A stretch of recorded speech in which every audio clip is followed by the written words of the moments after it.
अस्सलाम वालेकुम। Blood vessels pathology के लास्ट 2 टॉपिक्स रह गए थे, हेमेंजियोमास एंड द कैपोसिस सार्कोमा।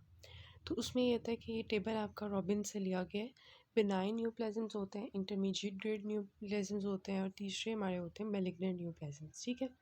अब इनमें जो हमारे होते हैं बिनाइन में वो होते हैं हेमेंजियोमास, ठीक है, जिनमें ओमा आ रहा होता है ना, ओमा आ रहा होता है।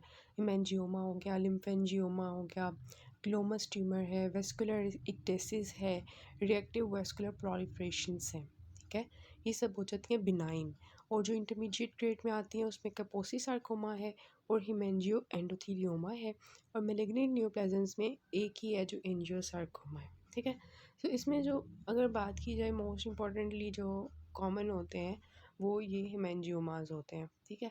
अगर इंटरमीडिएट में बात की जाए तो कैपोसी सार्कोमा होते हैं जो कॉमन होते हैं और ये आपके ज़्यादा इंपॉर्टेंट है। और थर्ड मोस्ट इम्पॉर्टेंट होते हैं एंजियोसार्कोमा जो मैलिग्नेंट में आते हैं। ठीक है।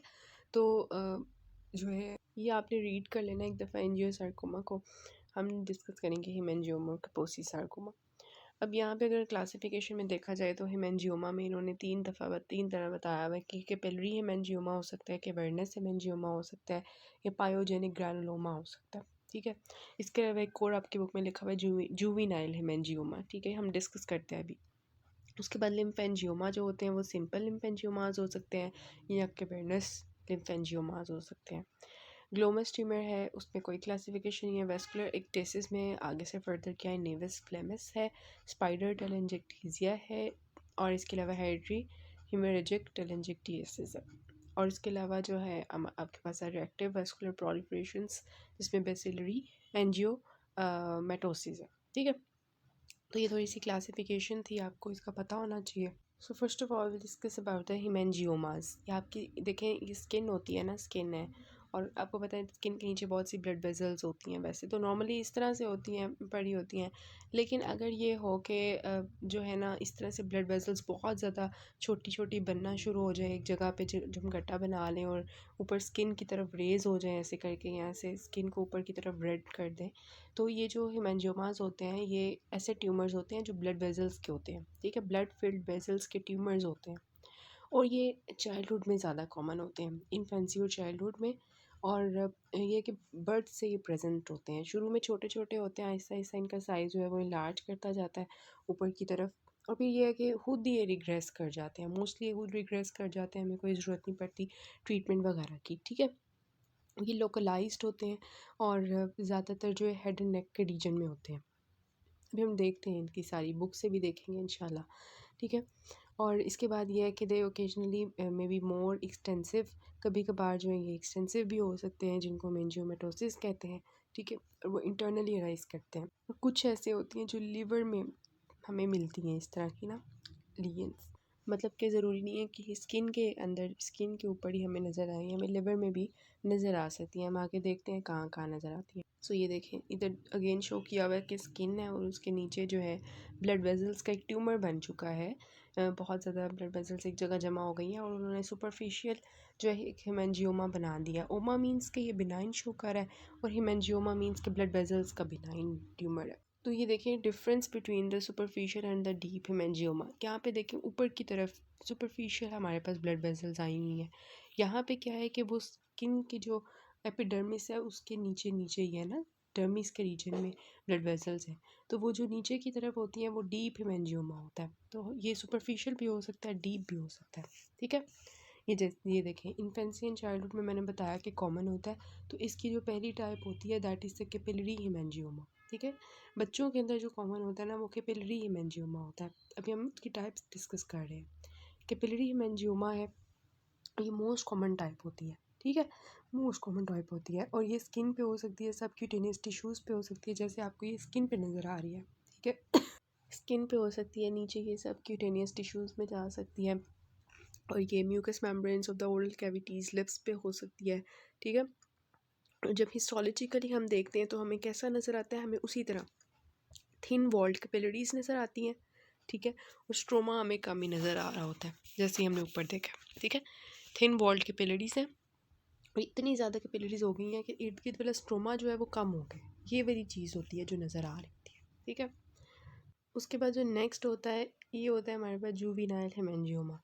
ठीक है। जुवेनाइल हेमेंजियोमा जो है इसका दूसरा नाम होता है स्ट्रॉबेरी हेमेंजियोमा, क्योंकि ये देखिए बिल्कुल स्ट्रॉबेरी की तरह लग रहा है ना, स्ट्रॉबेरी का ऐसे जो ऊपर नीचे हुआ हुआ है, इसी तरह सेम ये वाला जो है ना हमारे पास है। तो जुवेनाइल हेमेंजियोमा जो है इसको हम juvenile haemangioma is also known as strawberry haemangioma. ठीक है।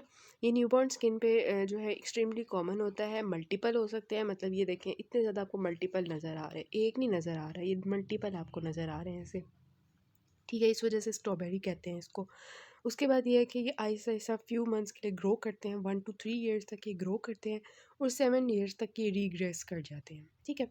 उसके बाद हमारे थर्ड केस आते हैं पायोजेनिक ग्रैनुलोमास। ये देखें, ये पायोजेनिक ग्रैनुलोमास होते हैं, ये मोस्टली ना ऐसे पिडंकलेटेड, ऐसे इन्होंने पिडंकलेटेड सा मैस बनाया होता है ऊपर की तरफ। ठीक है।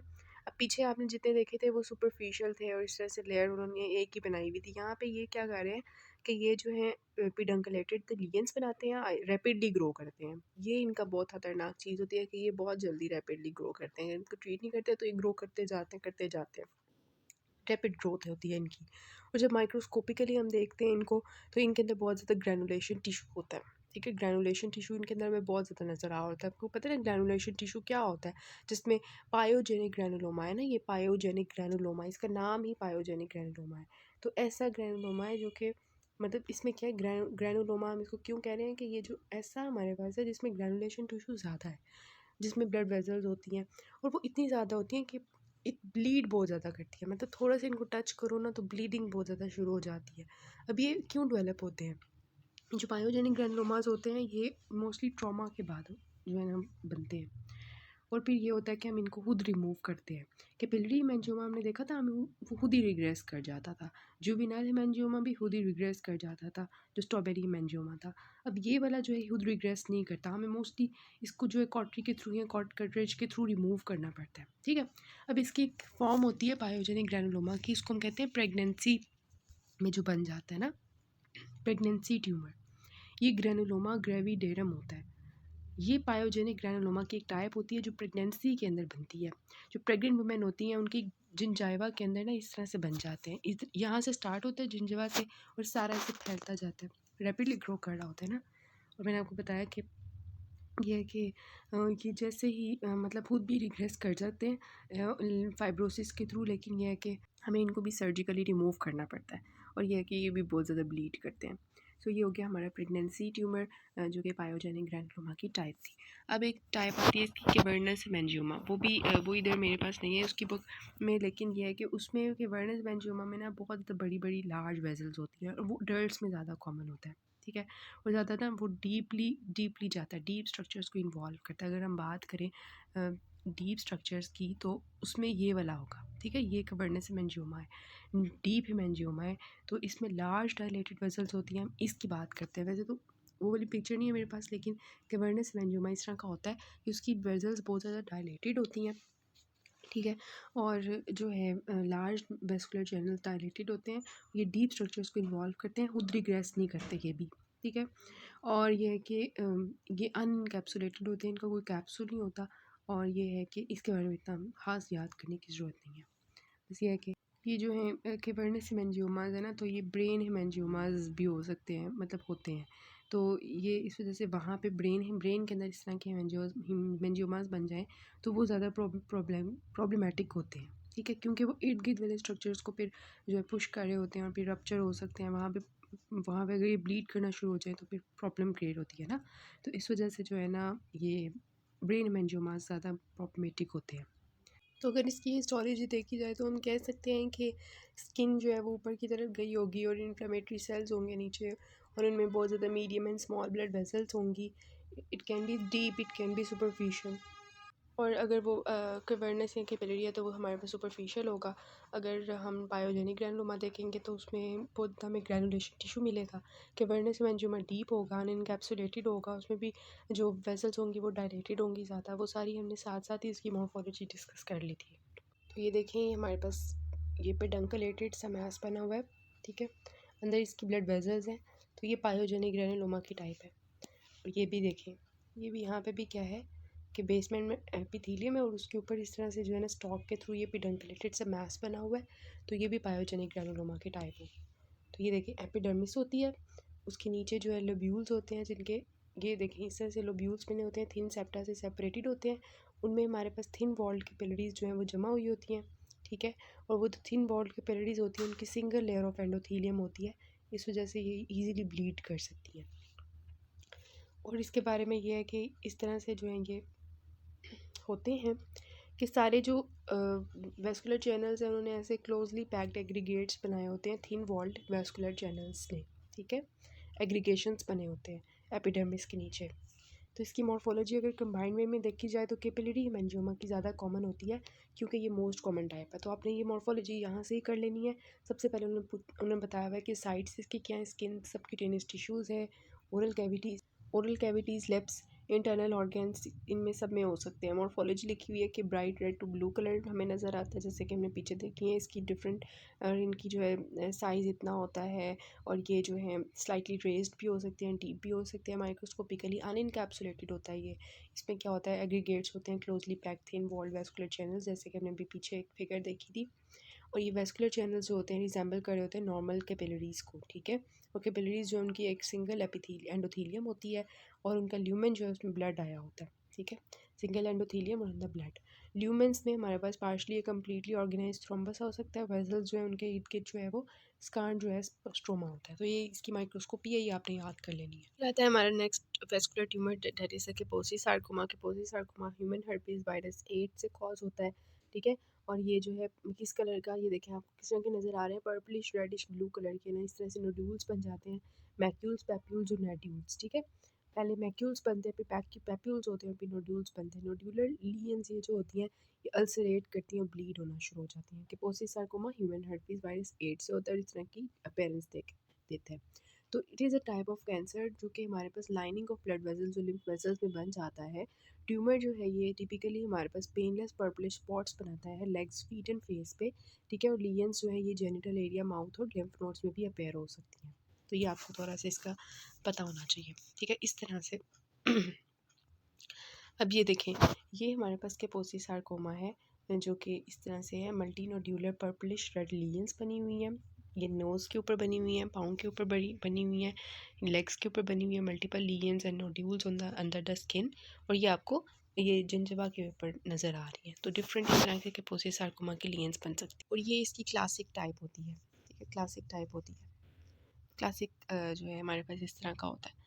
ये ज़्यादातर ना बूढ़े लोगों में कॉमन होता है, और इसमें यह है कि ये एसोसिएटेड हो सकता है मैलिग्नेंसी के साथ, और इस तरह से जो है ना ये, अच्छा, ये प्रोग्रेसली भी ऐसा ऐसा इंक्रीज़ करता है साइड में, और साइड मतलब इनकी जो साइज़ होता है ऐसे ऐसे इंक्रीज़ करता है, और फिर ये स्प्रेड भी कर रहा होता है, ठीक है।